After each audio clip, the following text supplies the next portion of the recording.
Hello everyone, hope you all are fine. In this particular video lecture, we will discuss about EZ nomenclature for geometrical isomerism.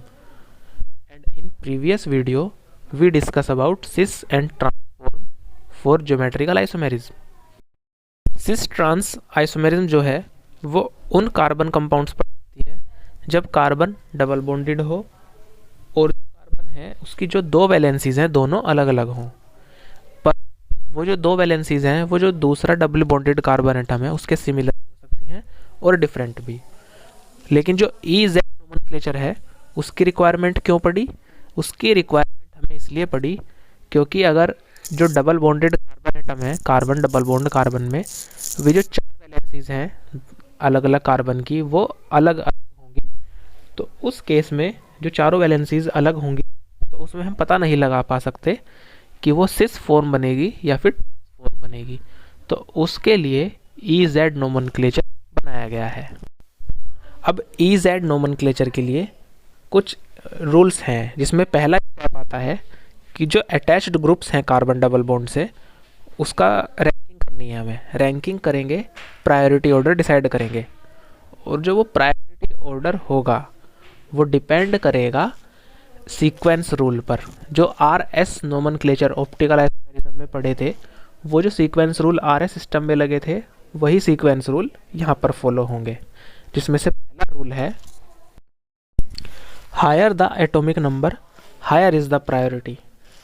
पहला rule यही था कि जिस atom का atomic number ज़्यादा होगा उसको हम ज़्यादा प्रायोरिटी देंगे। अब ये एग्जांपल देखते हैं। हम जो कंपैरिजन करेंगे वो वर्टिकली करेंगे। जो यहाँ पर कार्बन है उस पर अटैच्ड है क्लोरीन और हाइड्रोजन, इन दोनों के एटॉमिक नंबर हम कंपेयर करेंगे। तो क्लोरीन का एटॉमिक नंबर 17 और हाइड्रोजन का 1 है, तो ऑब्वियसली क्लोरीन का एटॉमिक नंबर ज़्यादा है तो उसको प्रायोरिटी मिलेगी। सिमिलरली दूसरी तरफ दूसरे कार्बन पर हाइड्रोजन और ब्रोमीन जुड़ा हुआ है, तो ब्रोमीन का एटॉमिक नंबर ज़्यादा है हाइड्रोजन से, तो इसलिए जो प्रायोरिटी मिलेगी वो ब्रोमीन मिलेगी। जिसको हम प्रायोरिटी देते हैं उसको पहला नंबर देते हैं और जिसको दूसरी प्रायोरिटी देते हैं उसको नंबर देते हैं 2। तो यहाँ पर इस तरीके से हम वर्टिकली प्रायोरिटी डिसाइड करते हैं, ना कि हॉरिजॉन्टली। इसी में एक सब रूल है, मींस अगर आइसोटोप हो, आइसोटोप कौन सी स्पीशीज़ होती हैं? वो स्पीशीज़ जिनका एटॉमिक नंबर तो सेम होता है और एटॉमिक मास अलग अलग होते हैं। तो जैसे ये एग्जाम्पल है इस क्वेश्चन में, इस मतलब पर्टिकुलर कंपाउंड में हाइड्रोजन और ड्यूटीरियम जुड़े हुए हैं। ड्यूटीरियम जो है हाइड्रोजन का आइसोटोप होता है, डबल एटॉमिक मास है। तो जो प्रायोरिटी होगी यहाँ पर वो ड्यूटीरियम की ज़्यादा प्रायोरिटी होगी, हाइड्रोजन की कम होगी, because deuterium has higher atomic mass than hydrogen atom.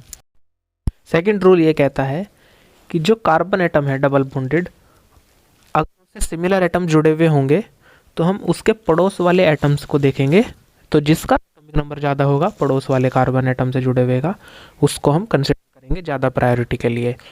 For example यहाँ पर कार्बन एटम से एक जगह मिथाइल जुड़ा हुआ है और दूसरी तरफ इथाइल ग्रुप। तो मिथाइल ग्रुप में तो तीनों हाइड्रोजन अटैच्ड हैं, पर जो इथाइल ग्रुप है उसमें एक कार्बन अटैच्ड है और 2 हाइड्रोजन अटैच्ड हैं। तो जो एटॉमिक नंबर है वो ऑब्वियसली इथाइल ग्रुप का ज़्यादा है, तो इसलिए हम प्रायोरिटी इथाइल ग्रुप को ज़्यादा देंगे in comparison two methyl group. तो प्रायोरिटी ऑर्डर 1 होगा इथाइल के लिए और 2 होगा मिथाइल ग्रुप के लिए। तो दूसरा रूल ये कहता है कि अगर सेम एटम जुड़े हुए हैं तो उनको हम किस तरह से कंसिडर करेंगे? उनके पड़ोस वाले एटम को देखेंगे, जिसका एटॉमिक नंबर ज़्यादा होगा उसको ज़्यादा प्रायोरिटी मिलेगी। और फिर थर्ड रूल आता है कि अगर कार्बन एटम से डबल बॉन्ड के थ्रू कोई एटम जुड़ा हुआ है तो उसको हम डबल यानी कि 2 कंसिडर करेंगे, और अगर ट्रिपल बॉन्ड से जुड़ा हुआ है तो उसको 3 बार कंसिडर करेंगे। इस पर्टिकुलर एग्जांपल को देखते हैं। डबल बॉन्डेड कार्बन एटम से एक तरफ जुड़ा हुआ है CHO ग्रुप और एक तरफ जुड़ा हुआ है CH2OH मिथेनॉल ग्रुप। तो जो CHO एल्डिहाइड ग्रुप है उसमें होता है कार्बन सिंगल बॉन्ड हाइड्रोजन और डबल बॉन्ड ऑक्सीजन। तो कार्बन से जुड़ा हुआ जो पड़ोसी ऑक्सीजन है वो डबल बॉन्ड से जुड़ा हुआ होता है, तो इसलिए उसको हम डबल कंसिडर करेंगे, यानी 2 ऑक्सीजन एटम कंसिडर करेंगे। तो CHO में कार्बन से कौन जुड़ा हुआ है? Oxygen, oxygen, hydrogen. और जो दूसरा ग्रुप है CH2OH ग्रुप, उसमें कार्बन से कौन जुड़ा हुआ है? हाइड्रोजन, हाइड्रोजन और ऑक्सीजन। मीन्स CH2OH ग्रुप में तो एक ऑक्सीजन है और CHO ग्रुप में दो ऑक्सीजन है। तो ऑब्वियसली जो CHO ग्रुप है उसका एटॉमिक नंबर, एटॉमिक मास ज़्यादा होगा इन कंपैरिजन टू CH2OH। तो इसलिए प्रायोरिटी होगी वो CHO ग्रुप को मिलेगी, ना कि CH2OH ग्रुप को।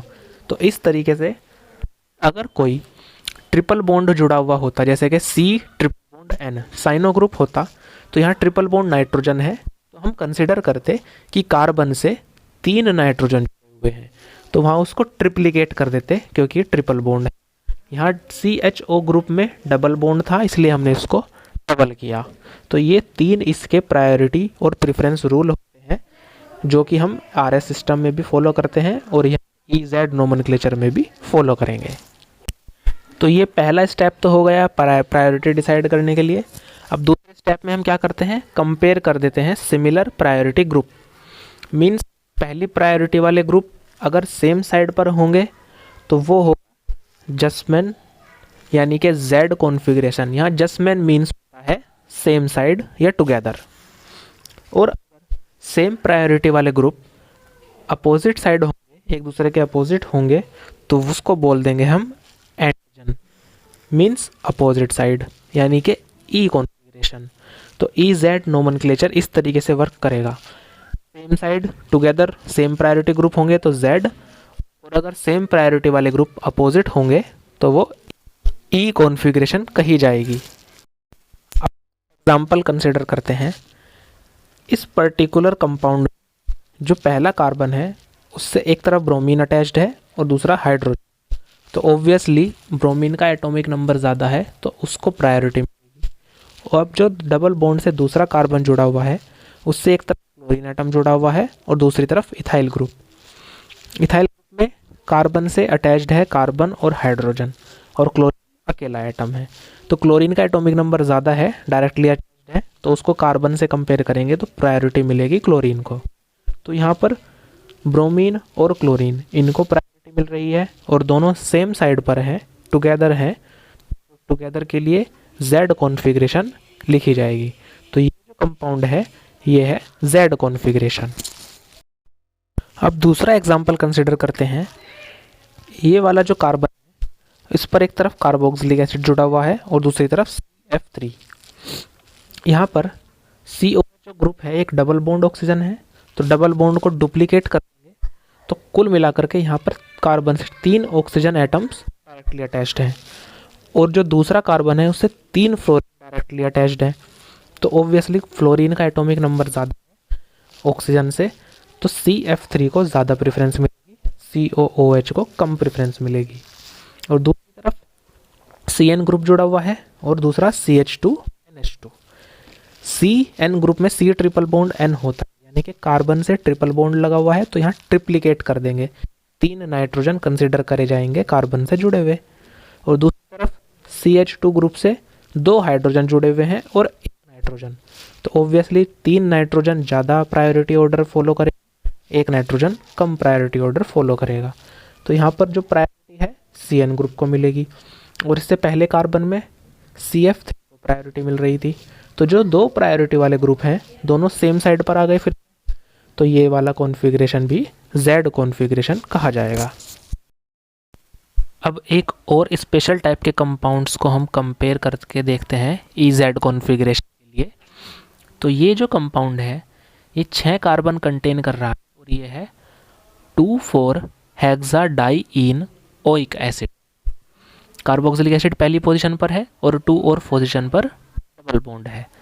अब यहाँ पर जो सेकंड और थर्ड कार्बन एटम है वहाँ पर जो हाइड्रोजन्स हैं सेम एटम अपोजिट डायरेक्शन में है।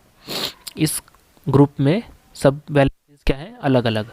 दूसरे कार्बन की एक वैलेंसी COOH है और एक, और दूसरी तरफ जो तीसरा कार्बन है उसकी एक वैलेंसी हाइड्रोजन है और दूसरी वैलेंसी इतनी बड़ी है। यहाँ पर जो सेम प्रायोरिटी वाले ग्रुप हैं वो अपोजिट डायरेक्शन में है, तो ये सेकंड के रेस्पेक्ट में E कॉन्फ़िगरेशन है, दूसरे कार्बन के रेस्पेक्ट में E कॉन्फ़िगरेशन अपोजिट के लिए आती है। और वहीं अगला डबल बॉन्ड कहाँ पर है, 4th और 5th कार्बन के बीच में है, तो फोर्थ और फिफ्थ कार्बन में जो हाइड्रोजन है वो सेम साइड पर है, यानी कि जो लीस्ट प्रायोरिटी ग्रुप वो सेम साइड पर है, जो मोस्ट प्रायोरिटी ग्रुप मिथाइल और जो दूसरा बड़ा ग्रुप है वो सेम साइड पर है। तो ये फोर्थ कार्बन के रेस्पेक्ट में Z कॉन्फ़िगरेशन रखता है। तो इसमें हमने क्या देखा कि एक ही कंपाउंड में अगर एक से ज़्यादा डबल बॉन्ड हो तो वहाँ पर अलग अलग कॉन्फ़िगरेशन आ सकती है। यहाँ पर तो EZ कॉन्फ़िगरेशन आई, इसके अलावा EE कॉन्फ़िगरेशन भी आ सकती थी, ZZ कॉन्फ़िगरेशन भी आ सकती थी। तो जहाँ पर भी मल्टीपल बॉन्ड लगेगा कार्बन के बीच में वहाँ पर हमें EZ कॉन्फ़िगरेशन या फिर सिस ट्रांसफॉर्मेशन इनका पता लगाना पड़ेगा। तो आई होप आपको ये सब क्लियर हुए होंगे। तो सीक्वेंस रूल लर्न कर लेना और ये क्वेश्चंस प्रैक्टिस कर लेना। That's it in this EZ nomenclature. All the best and take care.